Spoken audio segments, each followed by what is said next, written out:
ഹരേ കൃഷ്ണ. നമ്മൾ 8 അധ്യായങ്ങൾ ഭഗവാന്റെ പാദങ്ങളിൽ സമർപ്പിക്കുകയുണ്ടായി. ഇനിയും ആ ഭഗവാന്റെ അതിസുന്ദരമായിട്ടുള്ള ഒരു ലീലയാണ് 9-ാമത്തെ അധ്യായത്തിൽ പറയുന്നത്, ഉലൂഖല ബന്ധനം.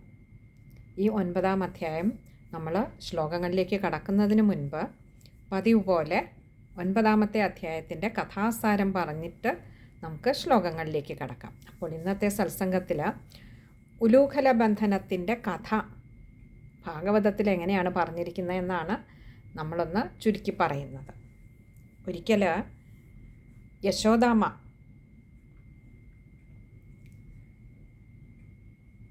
തൻ്റെ ദാസിമാരെയൊക്കെ ഓരോരോ ജോലി ചെയ്യാനായിട്ട് പറഞ്ഞു വിട്ടു.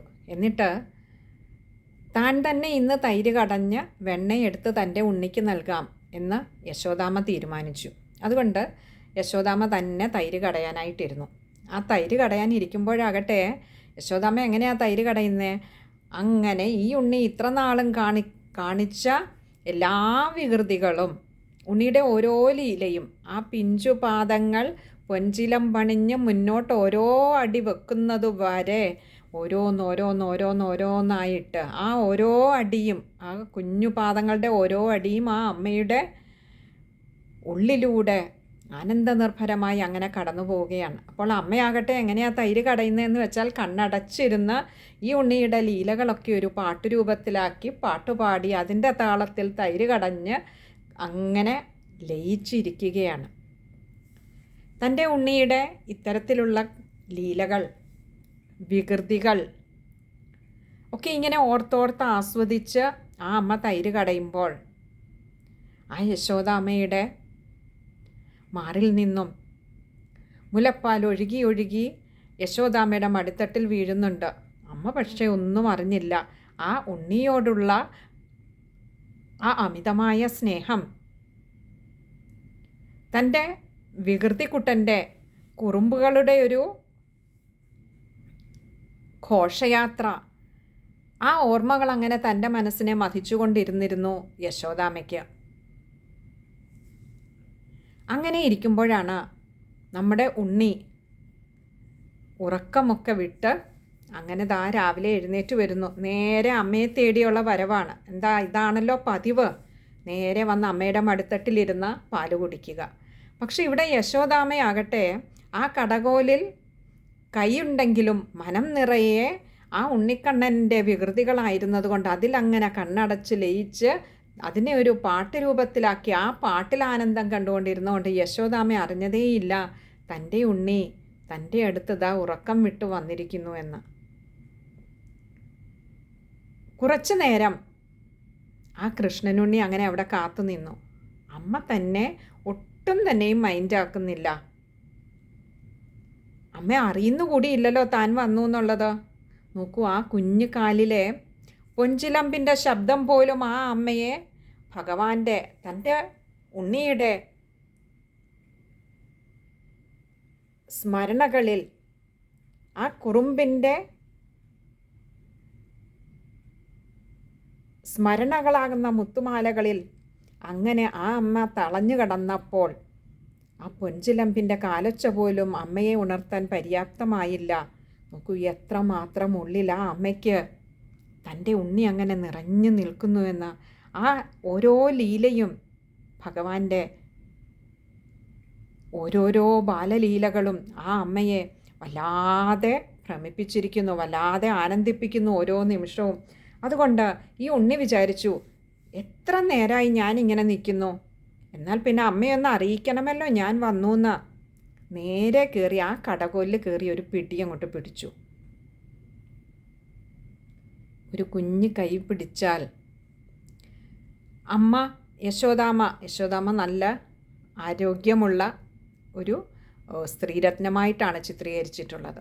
അപ്പോൾ അങ്ങനെയുള്ള ആ യശോദാമ്മയുടെ കൈകൊണ്ട് ശക്തിയായി കടഞ്ഞുകൊണ്ടിരിക്കുന്ന ആ കടകോൽ ഈ ഉണ്ണി പിടിച്ചാൽ നിൽക്കുമോ? നമുക്കൊക്കെ തോന്നാവുന്ന ഒരു സംശയമാണല്ലേ. ഈ വിശ്വത്തിൻ്റെ തന്നെ ഭ്രമണം തൻ്റെ കൈകളിലാണ്. പിന്നെയാണോ ഈ ചെറിയൊരു കടകോല്? ആ ഉണ്ണിയുടെ ഭാവം അതാണ്. ഏതായാലും കടകോലിൽ പിടിച്ചൊന്ന് നിർത്തിയപ്പോൾ അമ്മ കണ്ണു തുറന്നു. എന്താ സംഭവിച്ചെന്നറിയാൻ അപ്പോഴതാ നിൽക്കുന്നത് തൻ്റെ മുൻപിൽ തൻ്റെ ആ പൊന്നുണ്ണിക്കണ്ണൻ. ആ കൃഷ്ണനുണ്ണിയെ വാരിയെടുത്ത് തൻ്റെ മടിയിലിരുത്തി പാല് കൊടുത്തു. ആ പാല് കുടിച്ചങ്ങനെ ആസ്വദിച്ചുകൊണ്ടിരിക്കുകയാണ് നമ്മുടെ പൊന്നുണ്ണിക്കണ്ണൻ. വികൃതിക്കുട്ടൻ അങ്ങനെ ആസ്വദിച്ച് കുടിക്കും, കുറേ കുടിക്കും. അത് കഴിഞ്ഞ് ഇങ്ങനെ തല ചരിച്ചു പിടിച്ച് അമ്മയെ നോക്കി ചിരിക്കും. വായിലൂടെ പാൽ ഊർന്ന് വായുടെ ഒരു ഭാഗത്തുകൂടി ഒരു സൈഡിലൂടി അങ്ങനെ അമ്മയുടെ മടിത്തട്ടിലേക്ക് വീഴും. അമ്മയ്ക്കിതെല്ലാം ആസ്വാദനം മാത്രമാണ്.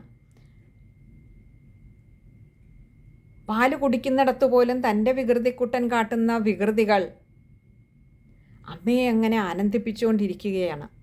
പെട്ടെന്നാണ് അമ്മയ്ക്ക് ഓർമ്മ വന്നത്, അയ്യോ അടുപ്പത്ത് പാല് തിളപ്പിക്കാൻ വെച്ചിരിക്കുന്നു ഉണ്ണിക്ക് കൊടുക്കാൻ, അത് തിളച്ച് തൂകിയിട്ടുണ്ടാവുമോ? ഏതായാലും ഉണ്ണിയെ പെട്ടെന്ന് താഴേക്ക് ഇറക്കി നിർത്തിയിട്ട് അമ്മ എളുപ്പം ഓടി അടുക്കളയിലേക്ക്. പാല് തിളച്ച് തൂവുന്നതിന് മുൻപ് അതൊന്ന് ഇറക്കി വെച്ചിട്ട് വരാമല്ലോ എന്ന് കരുതി. ഉണ്ണിക്കാകെ ദേഷ്യമായി. എന്താ, താൻ ആസ്വദിച്ച് കുടിച്ചുകൊണ്ടിരിക്കുകയായിരുന്നു. അപ്പോഴാണ് തന്നെ എടുത്ത് താഴെ നിർത്തിയിട്ട് ദാ അമ്മ പോയിരിക്കുന്നു പാല് വാങ്ങി വെക്കാനായിട്ട്. ഉണ്ണിക്കാണെ കുടിച്ചു മതിയായില്ലല്ലോ. എന്താ ഭഗവാന്റെ ലീല! പാലാഴിയിൽ ശയിക്കുന്ന ഭഗവാന് അമ്മയുടെ ഇത്തിരി പാല് കുടിച്ചിട്ട് മതിയായില്ല, വയറ് നിറഞ്ഞില്ല അത്രേ. ഉണ്ണിക്ക് കോപം വന്നു. തന്നെ വിട്ടിട്ട് തൻ്റെ അമ്മ പോയില്ലേ പാലിറക്കി വെക്കാന്. എങ്കിൽ പിന്നെ അമ്മ വരുമ്പോഴേക്ക് ഈ തൈര് കലം തന്നെ അങ്ങോട്ട് ഉടച്ചേക്കാം എന്ന് കരുതി ആ ഉണ്ണി അവിടെ ഇരുന്ന അമ്മിക്കല്ലിൻ്റെ കുഴവിയെടുത്ത് ആ തൈരും കൂടെ മടിച്ചു തകർത്തിട്ടോ കുഞ്ഞു കാലും കൊണ്ട് ആ തൈരിനുള്ളിലൂടെ അങ്ങനെ ഓടി ഓടി ഓടി ഓടി കുണുങ്ങി കുണുങ്ങി ഓടി പോവുക പുറത്തേക്ക്. എന്താ, അമ്മ വരും മുമ്പ് പോയില്ലെങ്കിൽ അമ്മയുടെ നിന്ന് അടി കിട്ടില്ലേ കുഞ്ഞുകാലുകളിൽ. അതുകൊണ്ട് ഉണ്ണി എളുപ്പം രക്ഷപ്പെടാനുള്ള ഓട്ടമാണ്.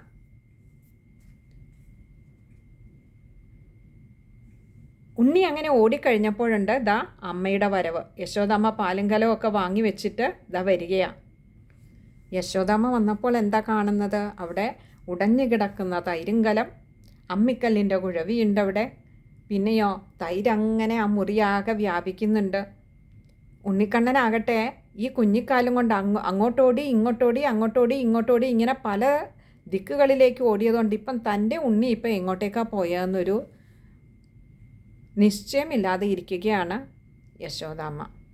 അങ്ങനെ യശോദാമ്മ ഉണ്ണിയെ തേടി തേടി വരുമ്പോൾ അതാ കാണുന്നു ഉമ്മരത്ത് ഒരു ഉരൽ കിടന്നു. ആ ഉരലിൻ്റെ പുറത്ത് കയറി നിന്ന് അവിടെ ഒരു ഉറിയിൽ വെണ്ണ തൂക്കിയിട്ടിട്ടുണ്ടായിരുന്നു അമ്മ ഉണ്ണിക്ക് കൊടുക്കാനായിട്ട്. ആ ഉരലിൻ്റെ മുകളിൽ കയറി നിന്ന് ഉറിയിൽ നിന്ന് വെണ്ണയും ഒക്കെ എടുത്ത് കഴിച്ചിട്ട് ആ തൂവെണ്ണ അവിടെ ഇരുന്ന കുരങ്ങന്മാർക്കും ഒക്കെ കൊടുത്ത് അങ്ങനെ ആസ്വദിക്കുകയാണ്. സത്യത്തിൽ ആ തൈരുങ്കലം മുടച്ചപ്പോൾ അത് കണ്ട് ദേഷ്യത്തോടു കൂടി ഓടി വന്ന അമ്മയ്ക്ക് തൻ്റെ വികൃതിക്കുട്ടൻ്റെ ഈ കുറുമ്പ് കണ്ടപ്പോൾ ചിരിക്കാതിരിക്കാൻ കഴിഞ്ഞില്ല. പക്ഷെ അമ്മ പിന്നാലെ എത്തിയെന്നുള്ളത് മനസ്സിലാക്കിയ ആ ഉണ്ണി ഭയന്ന് പുറത്തേക്കിറങ്ങി ഓടി.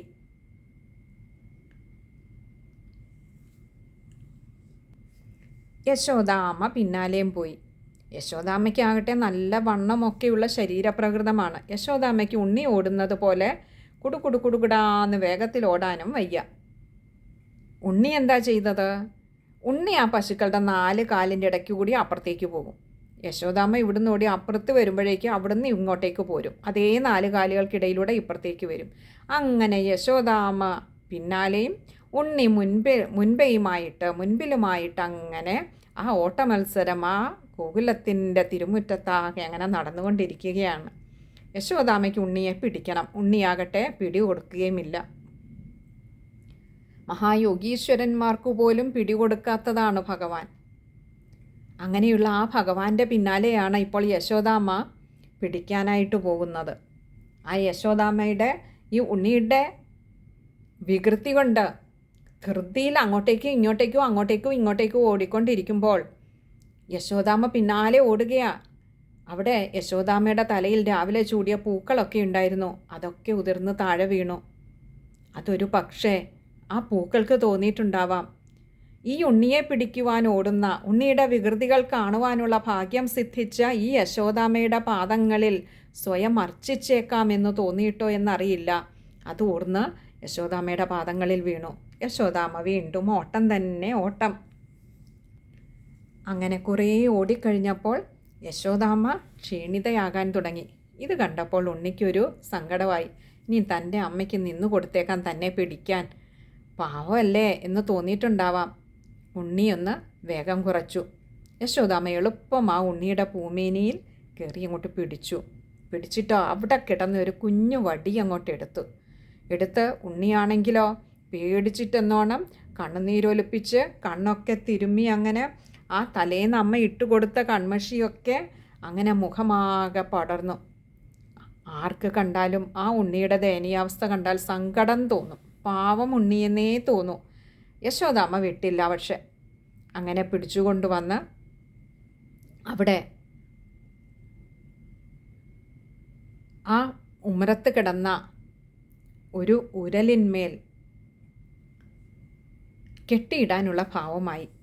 നിന്റെ കുറുമ്പ് വല്ലാതെ കൂടുന്നുണ്ടുണ്ണി, നീ കുറച്ചു നേരം ഇവിടെ കിടക്കൂ, അപ്പോഴേക്കും ഞാൻ എൻ്റെ ജോലിയെല്ലാം തീർത്തിട്ട് വരാം എന്നുള്ള മട്ടിൽ അമ്മ അങ്ങോട്ട് ഉണ്ണിയെ പിടിച്ച് കെട്ടിയിടാനുള്ള തിടുക്കത്തിലാണ്.